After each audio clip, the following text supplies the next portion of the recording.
At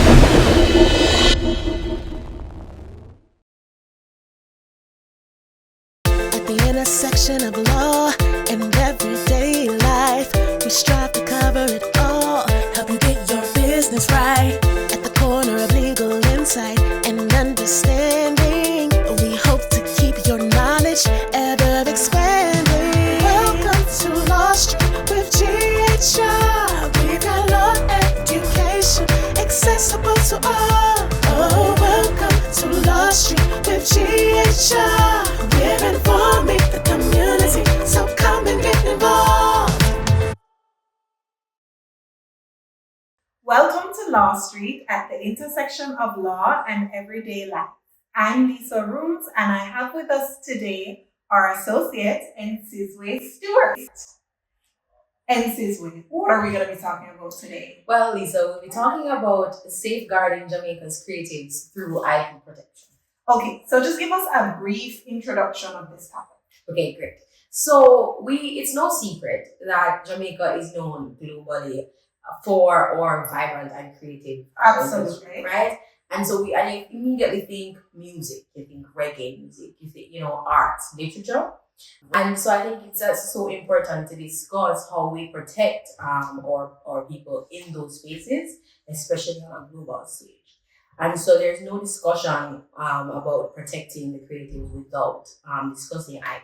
Absolutely. So, what would you say the role of IP is in protecting creatives? And when we're talking about IP, just for those who may not know what IP is, Right. Intellectual property. Right. So generally, right, intellectual property are the rights that are given to persons over creations of their minds, right? So they usually get exclusive rights to those creations for maybe specific time or duration or period.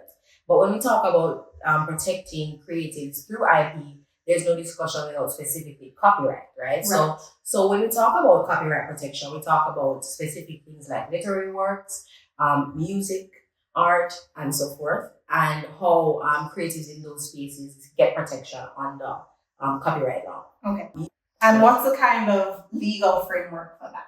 Right. So right now, in Jamaica, we are governed by our Copyright Act, and that gives us an outline and guideline as to how creatives are protected, what works produced by creatives are protected, periods within which those works are protected, as well as any other additional works that may or may not fall under those copyright, anything like that.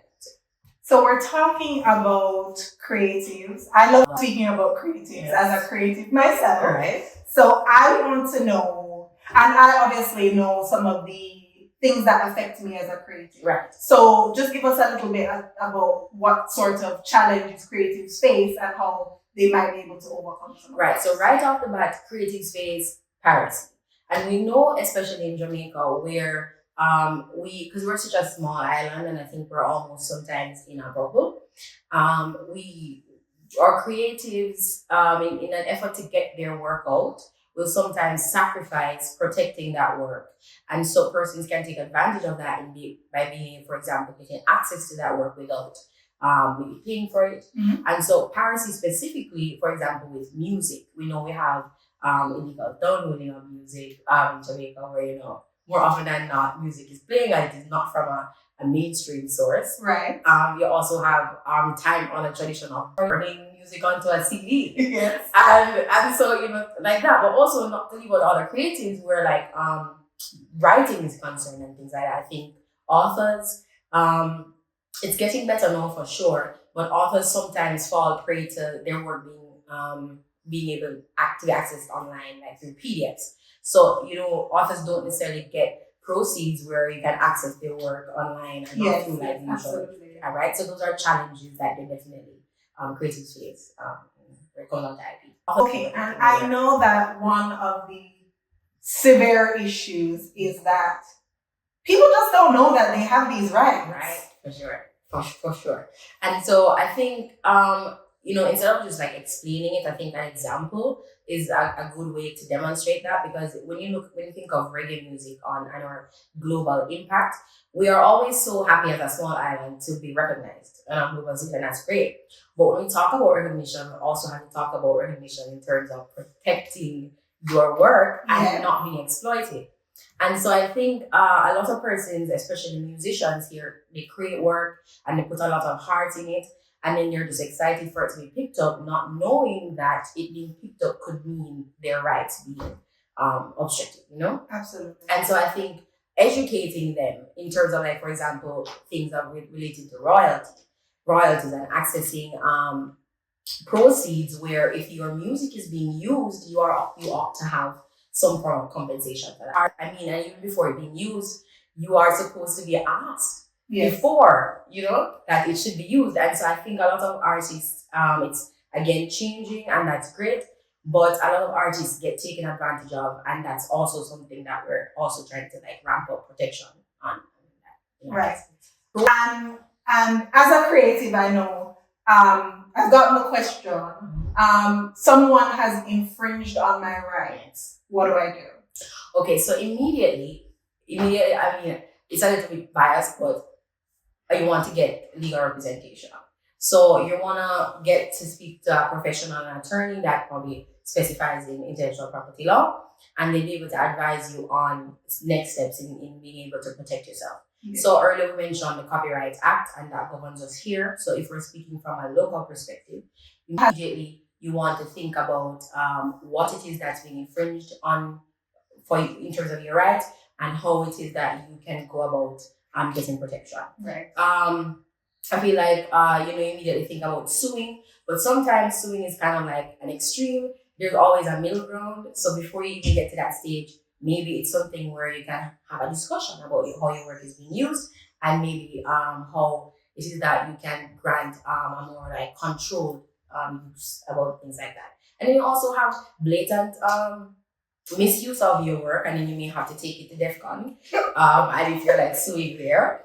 And that's not uncommon at all. And sometimes you need to use or have a show of force, especially when you're coming to protect your work that you've worked so hard for. Yes. And so, we hear cases happen all the time, especially with reggae music and internationally, about being able to bring cases in court and how our artists are winning against them because overseas artists are using the music without permission, and they're not, giving them any of royalties or any sort of payment or acknowledgement. So there definitely angles there to seek recourse. So I would love to hear about some of these cases. Great. So in 2020, unfortunately, it didn't go straight to court because they would have settled. Which settling is also a good representation as to how fighting or knowing your rights could help. Because if you didn't know, then you wouldn't even be able to bring it in the first place to know to settle.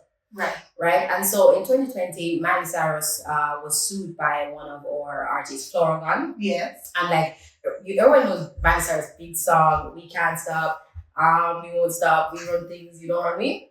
And the "We Run Things, We Don't Run Me" is actually in one of Florian's songs back in the 80s, like massive hit.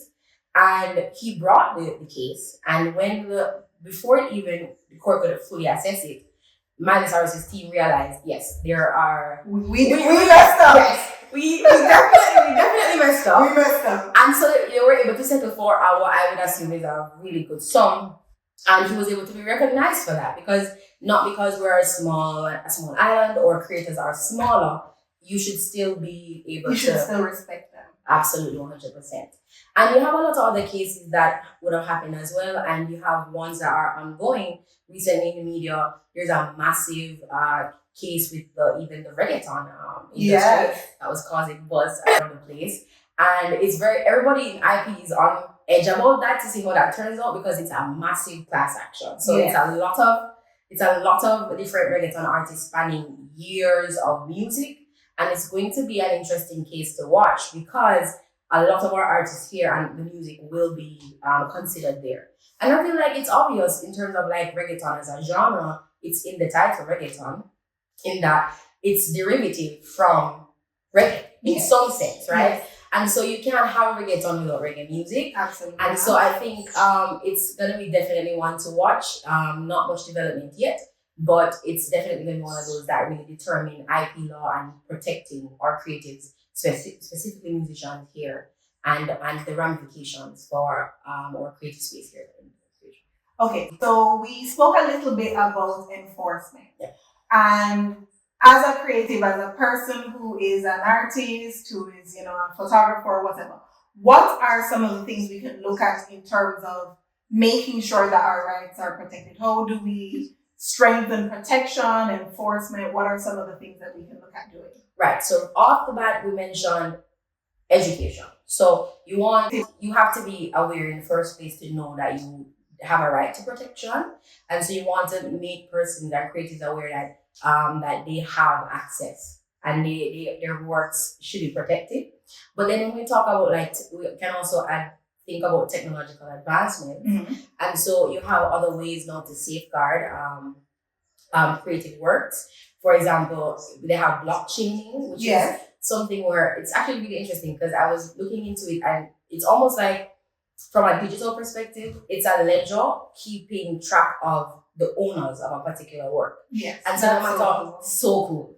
And so no matter where the work goes, you can track who's the owner. Yeah. And I think this also deters person from even trying to mess with people's rights in the first place, because they know that, hey, and I think technological advances is really doing a really good job at helping about that as well. I think also almost like a double-edged sword, AI. So AI is kind of our friend, but also a little bit of our enemy at the moment. And so AI is definitely a tool to help as well, to track things like ownership and creative and things like that. However, AI in terms of being our enemy, we see, you can create mock-ups of like Drake singing a Buju Banton song, and not knowing that, wait, this is Drake, but it's not Drake. No. And things like that, and your music being used in ways against you almost, or without your permission.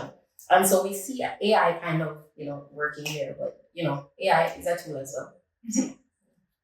All right. So thank you so much for this. If you were to just give us some closing thoughts on this topic, what would they be? So I think definitely we need to start ramping up awareness for around the creative space here, for our creators here, big and small, and letting them, be aware of their rights and access to those rights. And I think also to definitely updating our laws to kind of be more progressive with where the global stage is and where IP law is practicing internationally now. I think we've made good strides. I'll give us our flowers here in Jamaica in terms of our intellectual property framework, but I do think that there is work to be done when it comes on to us and our relation and trade with IP on a global perspective. Yes. And protecting our creatives. And I think it's something that we have to invest in and really pay attention to, because creative works and for really, really, really contributes to our islands in so many ways and form a deep part of even our economy, our culture. And so it's something so important to safeguard and protect and make sure that it's something that we have safe for future generations to come. And that when you look back, you can say, yeah, Jamaica, Jamaica, this is like Jamaica, creatives, music, art, literature. And so yeah, definitely creatives and protecting their rights. Okay, and Sizwe, thank you so much for talking to us about safeguarding the rights of creatives. This was an excellent conversation. Thank you for joining us on this episode of Law Street. We look forward to seeing you next time. If you liked this video, visit our website at ghrlegal.com, where you'll find this and other full-length articles on a variety of legal topics. Be sure to like, share, and subscribe, and hit the notification bell to keep up to date with our latest content. This information in this video is for general discussion purposes only and does not constitute legal advice. If you require legal advice, we recommend you book a consultation with one of our experienced attorneys.